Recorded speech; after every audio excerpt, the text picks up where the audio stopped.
Tired of manually refreshing your Tableau data extracts? Let's dive into automating Tableau data extract refreshes, keeping your data fresh and saving you valuable time. We will start by opening your Tableau desktop application and connecting to the data source you'll use for your dashboard.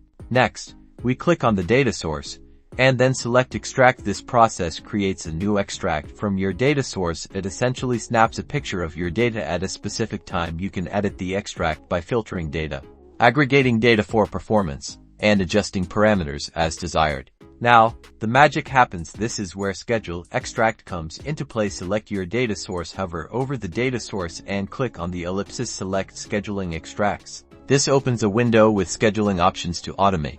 You'll need a Tableau server or Tableau Cloud account. You can then publish your workbook and configure refresh schedules. Choose from a variety of intervals, like hourly, daily, weekly, or even custom schedules. Once scheduled, Tableau server or Tableau Cloud will automatically refresh the extract according to the schedule you set. Your dashboards will always reflect the latest available data. Automating extracts dramatically improves efficiency and takes the headache out of keeping your data up to date. Give it a try and happy analyzing.